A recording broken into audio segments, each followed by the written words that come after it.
¿Qué tal, jóvenes? Bienvenidos a una sesión más de Academia de Mecánica de la UNAC. En esta ocasión vamos a ver lo que son los recipientes a presión de pared delgada.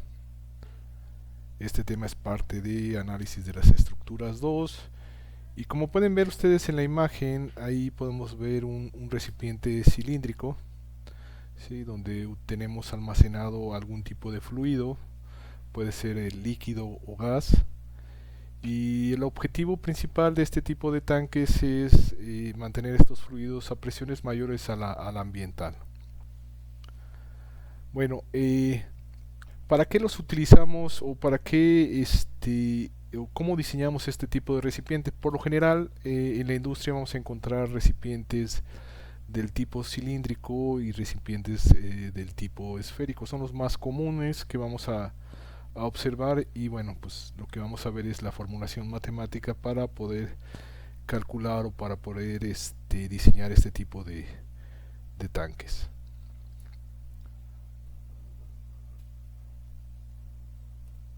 Muy bien, la agenda es como sigue. Primeramente vamos a ver la definición o cómo es que determinamos que el recipiente a presión es de pared delgada, tal como se muestra aquí.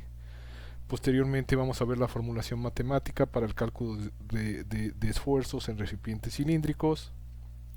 Después vamos a ver el cálculo de los esfuerzos en recipientes esféricos, y por último vamos a hacer un par de ejercicios de recipientes a presión para ver cómo se aplica esta formulación matemática.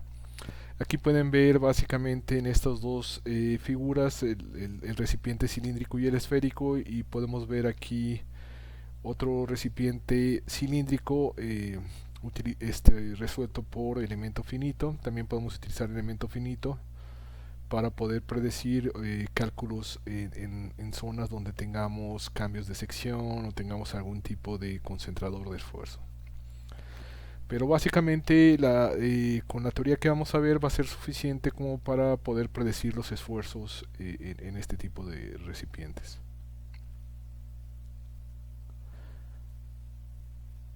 Muy bien, como ya lo mencioné, en la industria se usan principalmente recipientes cilíndricos o esféricos. Este tipo de recipientes se pueden utilizar tanto en calderas o tanques de almacenamiento. Cuando están sometidos a presión, obviamente la presión va a ejercer cargas en distintas direcciones dentro del recipiente, y vamos a ver cómo calcular esas cargas, y a su vez pues estamos más interesados en el cálculo de esfuerzos. Ahora, ¿cuándo consideramos que un recipiente es de pared delgada o cuándo no lo es? Bueno, hay una regla por ahí general que vamos a utilizar para decir si es de pared delgada o no lo es. Y eso va a tener que ver con la relación de sus dimensiones. En este caso va a tener que ver con el radio del cilindro o el radio de la esfera. Si este radio es más de 10 veces mayor que el espesor, podemos considerar que efectivamente es un recipiente de pared delgada, y podemos utilizar la formulación matemática que vamos a ver en las siguientes diapositivas. Entonces esta expresión matemática nos va a ayudar para decidir si podemos trabajar el recipiente como un recipiente a presión de pared delgada. Muy bien. Eh, Otra cosa de lo que ya comenté fue de lo de la presión interna que vamos a tener.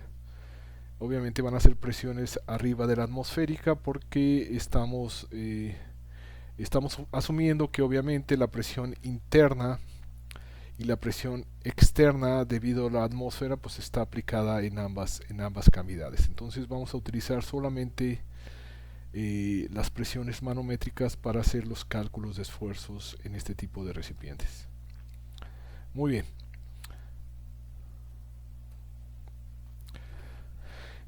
En esta diapositiva podemos observar los tipos de tanques. Los más comunes, como ya mencioné, son tanques cilíndricos. Aquí en este tanque cilíndrico podemos observar que está aislado, tiene una capa de aislante, y a su vez tiene pues, un forro de aluminio. Y aquí podemos ver un tanque esférico. Estos tanques esféricos por lo general se utilizan para almacenar gases o gasolinas o algún tipo de parafina, etcétera. Hay muchas aplicaciones para este tipo de tanques. Y bueno, lo que estoy mostrando aquí son las dimensiones típicas en el diseño de los tanques. Pues obviamente son aspectos geométricos del recipiente a presión. En este caso es un recipiente cilíndrico con extremos semiesféricos, y podemos observar aquí los soportes en ambas secciones y bueno, algunas dimensiones útiles para poder diseñar este tipo de recipientes. Muy bien, lo primero que vamos a ver es cómo se calculan los esfuerzos en recipientes cilíndricos, y vamos a partir de que tenemos obviamente un cilindro de radio R y de espesor T, tal como se muestran aquí en la figura. El espesor de recipiente cilíndrico, estas son sus dimensiones, su radio interno y su espesor. Y bueno, básicamente tenemos una longitud L del cilindro, y bueno, lo que vamos a hacer es partir un segmento del cilindro. Vamos a asumir que tenemos una presión interna, y esa presión pues ejerce fuerzas en todas las direcciones internamente del cilindro. Entonces, haciendo un corte en dos planos tal como se muestra aquí, y considerando solamente un sector a 180 grados, tendríamos algo así. Tendríamos el diferencial de Y del cilindro. El anillo tendría una longitud diferencial de Y, tendría un espesor T y tendría obviamente pues su diámetro sería 2 veces R, su diámetro interno. Y bueno, al cortar este cilindro y solamente tomar un sector de 180 grados, pues tendríamos dos áreas en este anillo. Básicamente sería un anillo con dos áreas de corte, tal como se muestran aquí. Y bueno, la presión pues va a ejercer obviamente una fuerza sobre toda esta cara del anillo, la cara interna. Y para calcular la fuerza ejercida sobre toda esa cara, pues es muy sencillo, simplemente es multiplicar la presión por el área proyectada, tal como lo vimos en fluidos, en nuestras clases de estática. Y bueno, esa fuerza o la fuerza total debido a esa presión interna, pues sería básicamente la presión por el área proyectada. Esa sería básicamente la fuerza que necesitamos buscar. Y bueno, esa fuerza estaría dividida en dos fuerzas de magnitud similar, ya que tenemos, o de magnitud igual, ya que tenemos dos áreas iguales, una en la parte superior y una en la parte inferior. Y tendríamos básicamente dos fuercecitas F1, teniendo en equilibrio todo el sistema. Entonces al final, haciendo sumatoria de fuerzas en la dirección X, como vemos aquí, pues tendríamos prácticamente que la fuerza es igual a dos veces la fuerza 1. Esta fuerza es igual a dos veces esta fuerza 1. Y esta fuerza 1 la podemos calcular simplemente como el esfuerzo por el área. El área pues de este cuadrito, de este sector rectangular, sería T por diferencial de Y. Y el área de toda esta sección, el área proyectada, pues simplemente sería el diámetro multiplicado por el espesor del elemento, que sería diferencial de Y, y básicamente con esto encontraríamos el área proyectada. Y al final, pues haciendo el balance de fuerzas, y obviamente estamos en equilibrio, despejando sigma 1, nos va a quedar, y simplificando, nos va a quedar que sigma 1 es igual a PR sobre T. Y de esta manera podemos calcular nosotros este esfuerzo. Este es un esfuerzo circunferencial a lo largo de la circunferencia del cilindro. Ahora vamos a ver cómo calcular el esfuerzo longitudinal, que sería a lo largo del eje del cilindro. Muy bien, haciendo la misma analogía, pues vamos a tomar solamente un corte en cualquiera de estos dos planos, y vamos a tomar la parte de la izquierda del cilindro, y básicamente en la tapa interna pues tendríamos una fuerza sobre su centroide en esta dirección. Esa fuerza por sobre toda esta tapa pues también sería muy fácil de calcular, sería la presión por el área. Aquí ya pues es el área proyectada básicamente, es el área interna del cilindro. Y pues esta fuerza pues se va a repartir en todo este corte. Y al final, haciendo sumatoria de fuerzas a lo largo del eje Y igual a cero, y haciendo el balance de fuerzas, pues tendríamos que el esfuerzo en todo este sector multiplicado por su área es básicamente el perímetro por el espesor. Si es como si desplegáramos, hiciéramos un corte aquí, desplegáramos esto como si fuera un rectángulo. Entonces el perímetro por su espesor me daría toda esta área. Y bueno, menos obviamente la fuerza que tenemos aquí en la tapa del cilindro, que sería la presión por el área, que sería pi por radio al cuadrado básicamente. Y de aquí despejaríamos el esfuerzo 2, y tendríamos que el esfuerzo 2 es PR sobre 2T. Entonces ya tenemos básicamente la parte matemática para calcular esfuerzos en recipientes cilíndricos. Un tipo de esfuerzo es un esfuerzo circunferencial o tangencial, y el otro tipo de esfuerzo es longitudinal.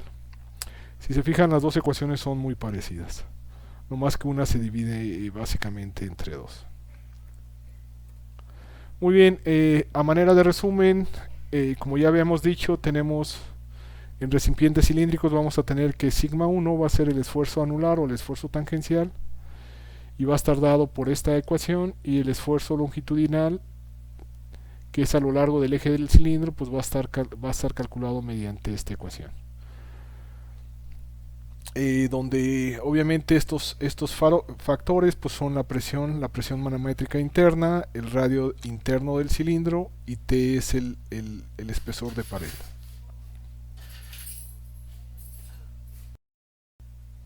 Muy bien, ahora vamos a ver cómo calcular los esfuerzos en recipientes esféricos. Y bueno, vamos a partir al igual que para el caso de recipientes cilíndricos, considerando una esfera. En este caso tenemos una esfera de radio interior R y de espesor T, tal como se muestra aquí. Y lo que vamos a hacer es algo similar, vamos a hacer un corte con un plano, tal como se ve aquí.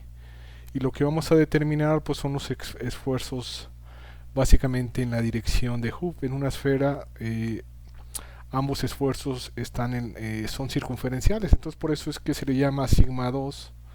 En las dos direcciones va a estar sigma 2, en las dos direcciones básicamente son esfuerzos circunferenciales.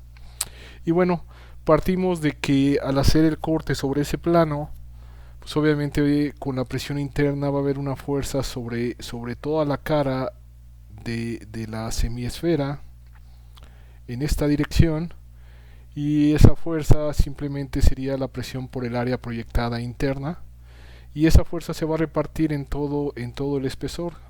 O sea, básicamente vamos a tener una distribución de fuerza F2 a lo largo del corte, y entonces haciendo sumatoria de fuerzas en la dirección, en este caso como hicimos el corte en la dirección XZ con un plano XZ, sería sumatoria de fuerza en la dirección Y, sería igual a 0.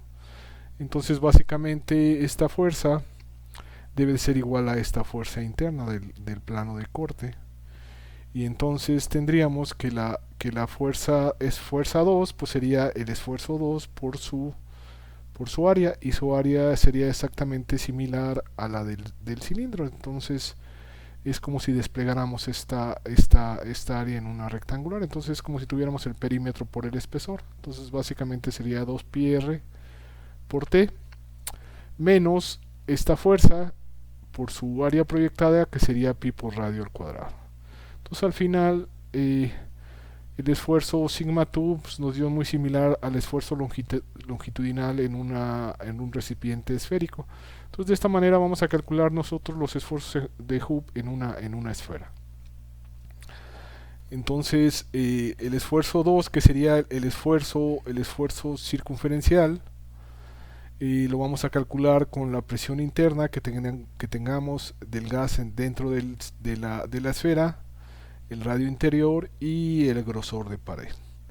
Y al igual que lo dijimos inicialmente en las primeras diapositivas, para considerar que esto es un recipiente de pared delgada, pues la relación entre el radio y el espesor pues tiene que ser mayor o igual que 10. Muy bien, como pueden ver, la formulación matemática para calcular esfuerzos tanto en recipientes cilíndricos como en recipientes esféricos es muy sencilla. Entonces, vamos a partir con hacer un ejemplo eh, donde podamos aplicar esta formulación matemática.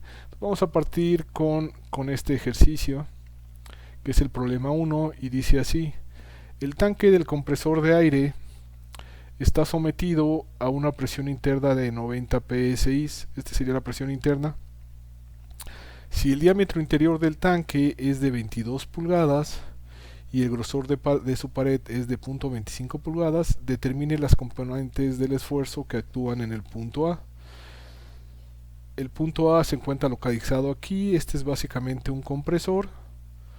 Y bueno, lo que dice aquí que dibujemos un elemento de volumen del material en ese punto y que mostremos los resultados en base a lo que acabamos de ver del cálculo de esfuerzo tanto circunferencial como longitudinal. Entonces, partiendo de eso, agarramos un pequeño elemento diferencial exactamente en el punto A y básicamente sería algo así. Vamos a tener el esfuerzo longitudinal a lo largo del eje del cilindro de este recipiente y vamos a tener el esfuerzo de Hooke en la otra dirección, y este sería el elemento diferencial que acabo de poner aquí, ¿no? Entonces, de lo que vimos de la formulación matemática, sabemos que el esfuerzo tangencial pues es básicamente la presión interna por el radio dividido entre el espesor. La presión interna que tenemos en el compresor es de 90 psi y el radio básicamente sería el diámetro entre 2, o sea 22 entre 2, y el espesor sería 0.25. Al final, al hacer esta operación, me queda que el esfuerzo de Hooke sería de 3.9 kSI o 3960 psi. Y bueno, el esfuerzo longitudinal pues es una ecuación similar, simplemente dividir entre 2 el esfuerzo de Hooke, y es básicamente esta ecuación. Entonces es 90 por 22 entre 2 veces 0.25, y al final nos queda que el esfuerzo de Hooke pues sería básicamente la mitad. Perdón, el esfuerzo longitudinal sería básicamente la mitad del el esfuerzo de Hooke. Por lo tanto, viendo la formulación matemática nos podemos dar cuenta que es más crítico el esfuerzo de Hooke que el esfuerzo longitudinal. Entonces, si estuviéramos diseñando, pues obviamente diseñaríamos con la ecuación de esfuerzos para la dirección circunferencial, que sería Hooke o tangencial. Muy bien. Vamos a hacer otro problema. El problema consiste en un tanque esférico. Dice: el tanque esférico para gas se fabrica empernando dos corazas semiesféricas delgadas. Empernando quiere decir que tenemos pernos a lo largo de esta brida uniendo las dos semiesferas. Esta sería la semiesfera superior y la parte de abajo sería la semiesfera inferior. Entonces básicamente en estas bridas conectadas o soldadas a cada una de las semiesferas ponemos pernos en estos puntos, en estos agujeros, para unir esas dos piezas.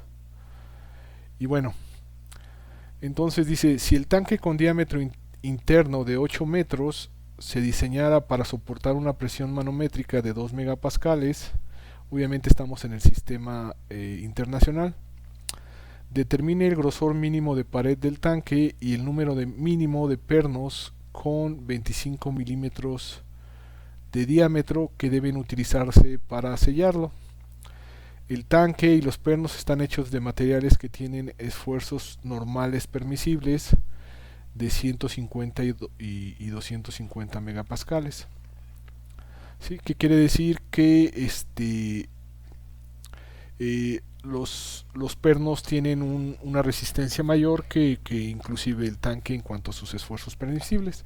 Ya vimos cómo calcular sus esfuerzos normales, tanto los esfuerzos circunferenciales como los esfuerzos longitudinales, pues son esfuerzos normales. Entonces lo que vamos a proceder es a calcular los esfuerzos que ven el recipiente, el recipiente semiesférico, y vamos a ver los esfuerzos que ven los pernos.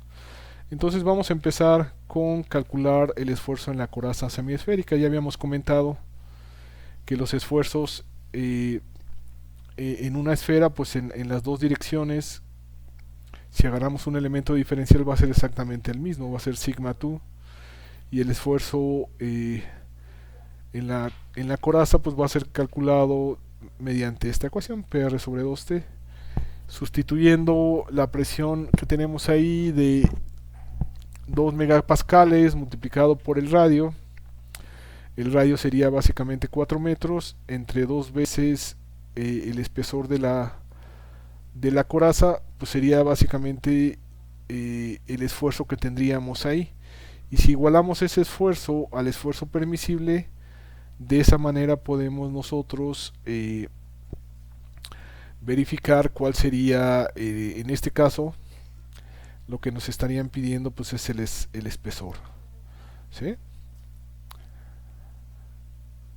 Entonces, de aquí despejando, igualando este esfuerzo al esfuerzo permisible, despejamos el valor de T, y nos queda que T va a ser igual a PR sobre dos veces el esfuerzo permisible. Entonces vamos a tener que la presión es 2 por 10 a la 6 por 4 entre 2 veces 150 por 10 a la 6, y al final me queda que el espesor requerido para cumplir con el esfuerzo permisible en las semiesferas sería de 26.6 por 10 a la menos 3 metros, que básicamente eso en milímetros pues sería un espesor de 26.6 milímetros. Muy bien, ahora vamos a calcular los esfuerzos que estarían viendo los pernos. Ahorita ya tenemos el diámetro de cada perno. Básicamente tendríamos esfuerzos a tensión en cada uno de los pernos. Entonces lo que habría que calcular sería la fuerza que ejerce la presión sobre la semiesfera de arriba y la fuerza que ejerce con la semiesfera de abajo. Simplemente tomando un corte exactamente a la mitad, tendríamos algo así. Entonces este sería la brida, esto sería la semiesfera, y entonces tendríamos una fuerza apuntando hacia arriba debido a la presión, y obviamente la fuerza que tendríamos aquí sobre las bridas, y esa fuerza pues obviamente la van a soportar todos los pernos que tenemos aquí.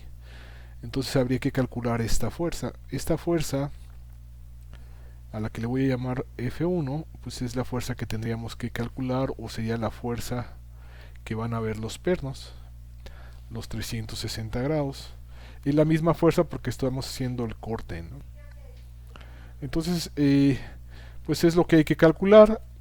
La fuerza sobre la coraza semiesférica pues sería básicamente la presión por el área proyectada, sería la presión por su área, y es 2 por 10 a la 6 pascales por el área, que sería pi por diámetro al cuadrado sobre 4, y eso nos daría básicamente la fuerza que estaría distribuida a lo largo de todos los pernos, los 360 grados. Serían 10.000.53 meganewtons. Esto ya serían en newtons, o sea, por 10 a la 6 newtons. Ok, entonces pues ya tenemos los pernos y nos está pidiendo el número mínimo de pernos. Entonces básicamente si yo multiplico esa fuerza por el número de pernos, pues me va a dar la fuerza Fp, ¿sí? Esa fuerza Fp pues es a los 360 grados. Esta fuerza Fp pues es la misma fuerza F, pero repartida entre todos los ternos. Entonces Esta fuerza que ya calculé aquí, pues se va a repartir entre un área que va a estar compartida por el número de pernos, o sea, va a ser n por el área de los pernos. ¿Sí? Entonces, este es lo que me están pidiendo, ese sería el área total de todos los pernos. O sea, si yo hiciera un diagrama de cuerpo libre, pues tendríamos el área de un perno sometida a tersión. Este sería el área de un perno. Entonces, multiplicado todas las áreas, pues me daría, multiplicado por n, me daría el área total en el cual se va a repartir esta fuerza P, ¿no? Y bueno, al final pues voy a tener que la fuerza F entre n por el área de cada perno, pues va a ser pi por el diámetro del perno al cuadrado sobre 4. Entonces simplemente tengo que despejar n de aquí porque ya sé que el esfuerzo permisible por perno son 250, o sea, cada perno aguanta 250 megapascales.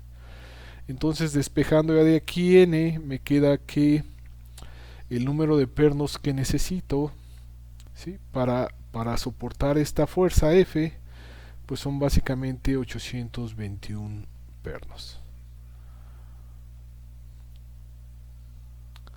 Entonces yo necesitaría tener un espesor de 26.6 milímetros para las hemisferas y necesitaría tener al menos 821 pernos alrededor, a los 360 grados. Y bueno, con eso resolveríamos el problema número 2.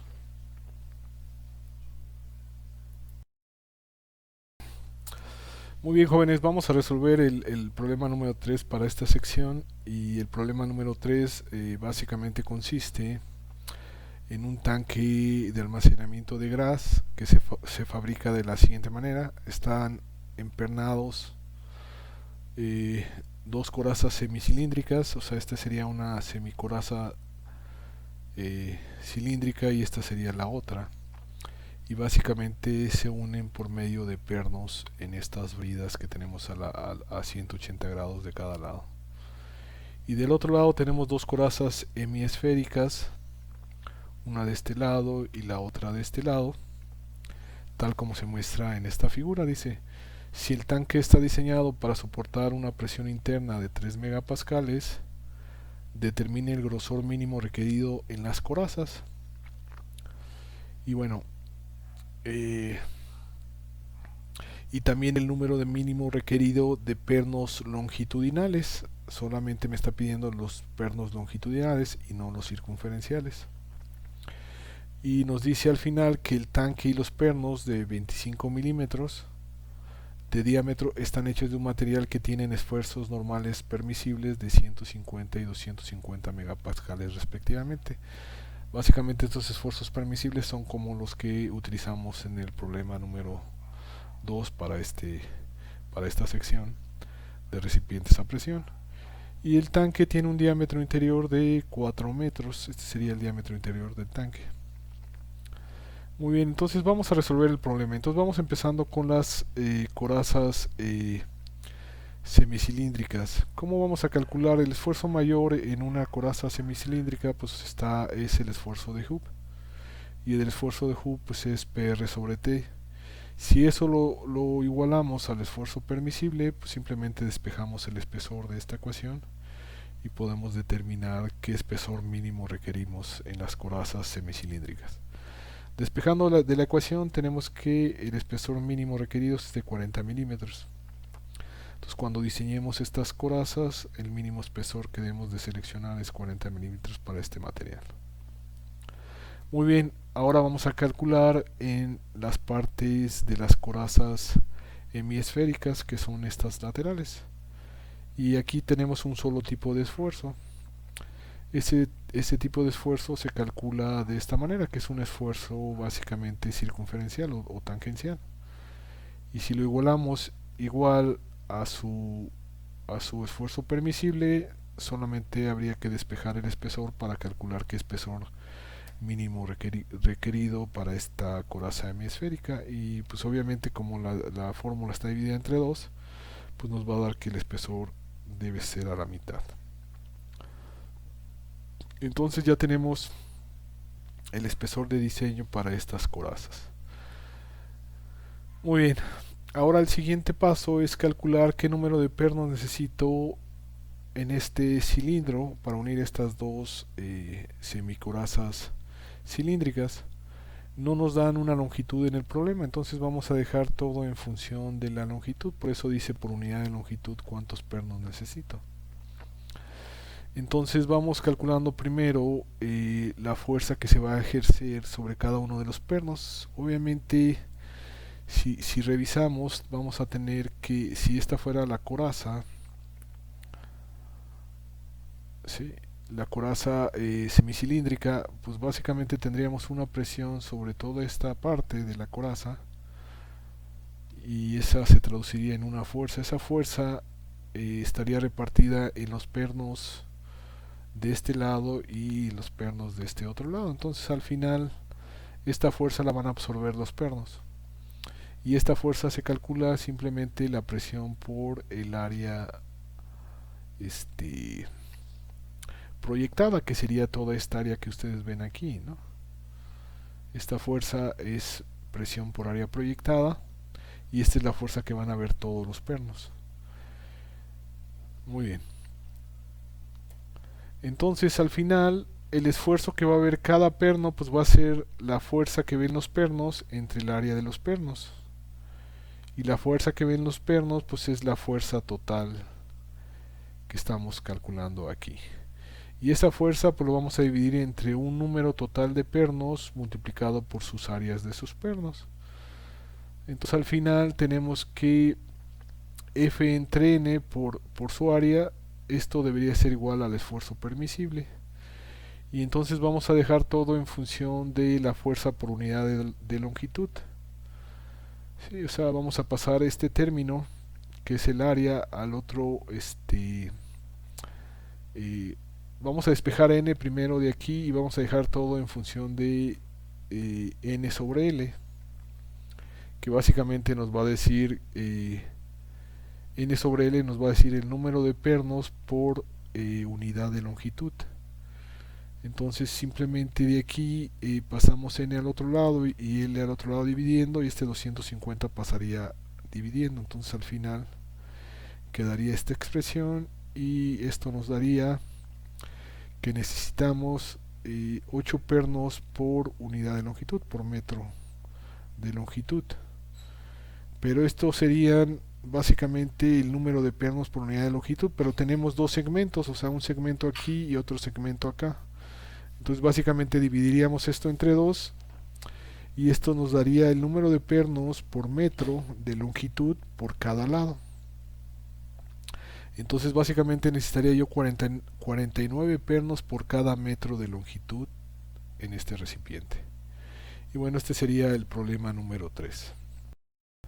Muy bien, jóvenes, vamos a resolver el último problema para este tema. Y bueno, el último problema consiste, nos está pidiendo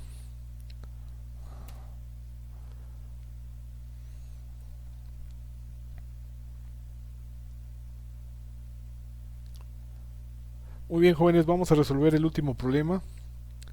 Y el último problema consiste en este tipo de tanque cilíndrico. Dice, el tanque cilíndrico se fabrica soldando una tira de placa delgada en forma helicoidal. Muchas veces para fabricar este tipo de tanques con dimensiones muy grandes, pues se fabrica de esta manera, soldando una tira a lo largo para formar un cilindro. Y bueno, esa tira delgada tiene una anchura W, tal como se muestra aquí, y tiene un espesor de pared, obviamente. Y dice, el gas dentro del tanque tiene un diámetro D y está presurizado hasta una presión P. Me dice, demuestre que el esfuerzo normal desarrollado a lo largo de la tira, me pide los esfuerzos a lo largo de la tira, porque pues es bien importante conocerlos, porque en base a eso yo voy a poder decidir si la soldadura es suficientemente resistente pues para aguantar la presión interna. Entonces básicamente ese esfuerzo pues viene dado por esta expresión, entonces pide que desarrollemos la formulación matemática para demostrar que este esfuerzo es igual a esta expresión. Entonces vamos a partir de que agarramos un elemento, hacemos un corte aquí de esta manera, ya que podemos calcular los esfuerzos tanto longitudinal como de Hooke. Entonces agarramos una especie de segmento en forma de cuña, tal como se ve aquí, donde W pues es esta cara, y tendríamos aquí un pedacito de cara donde sería el esfuerzo longitudinal, y tendríamos otro pedazo de cara aquí que sería el esfuerzo de Hooke. Este básicamente sería un segmento tridimensional, que básicamente sería algo así, y tendríamos um, bueno, aquí no lo hice bien. Esta línea sería más o menos como por aquí, y luego sería algo así, ¿no? Y aquí tendríamos pues la otra cara, ¿no? Esta cara que vemos de aquí sería en la dirección longitudinal, o sea, tendríamos un esfuerzo en la dirección longitudinal, y aquí tendríamos un esfuerzo en la dirección de Hooke,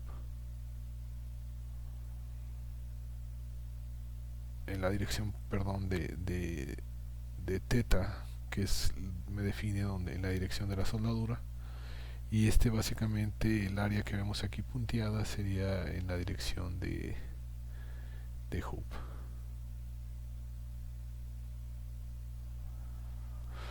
Muy bien, entonces que sería, viéndolo este segmento, viéndolo de la parte de arriba, sería algo así, el segmento que estoy agarrando del cilindro. Entonces, ¿por qué lo estoy haciendo así? Porque yo ya sé calcular el esfuerzo longitudinal y el esfuerzo de Hooke en recipientes cilíndricos. Y entonces lo que necesito calcular es el esfuerzo en teta. ¿Sí? O en vez de esfuerzos voy a utilizar fuerzas, la fuerza teta y la fuerza longitudinal y la fuerza de Hooke. Entonces al final, haciendo un balance de fuerzas, porque todo está en equilibrio en la dirección teta, que sería teta, pues sería la fuerza teta menos la fuerza de Hooke por el seno de teta menos la fuerza longitudinal por el coseno de teta. Todo eso debe ser igual a cero, haciendo el balance de fuerzas en la dirección teta. Y bueno, el esfuerzo de teta pues simplemente sería fuerza entre área, que sería fuerza de teta entre el área de la sección transversal, que sería esto, y básicamente sería W por T. Todo esto mide W y el espesor de la placa. Y entonces el esfuerzo en Hooke, pues como lo calculo, si ya conozco esta longitud que es W, puedo calcular esta longitud de este otro triángulo simplemente sacando su componente. O sea, W seno de teta me daría esta longitud y W coseno de teta me daría la longitud que tenemos aquí de este triángulo.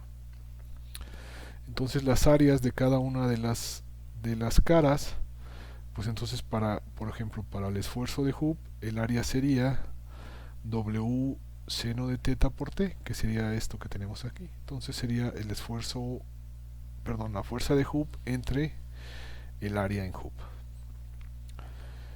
Y bueno, sabemos que el esfuerzo de Hooke en un recipiente cilíndrico pues es PR entre T. Entonces simplemente despejando de aquí la fuerza de Hooke, pues yo puedo calcular esa fuerza de Hooke en función de todos estos términos. Paso todo esto al otro lado de la ecuación y pasa multiplicando. Del mismo modo, el esfuerzo longitudinal yo sé que es igual a PR sobre 2T.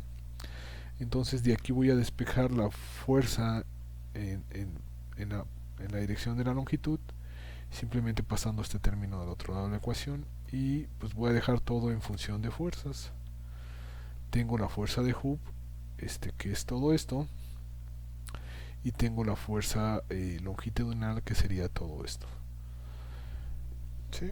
Entonces ya teniendo las fuerzas, simplemente sustituyo en el balance de fuerzas y me queda que el esfuerzo o la fuerza en teta pues es igual a la fuerza en Hooke en la dirección teta más la fuerza longitudinal en la dirección teta, que son estos que acabamos de calcular, estas dos de aquí.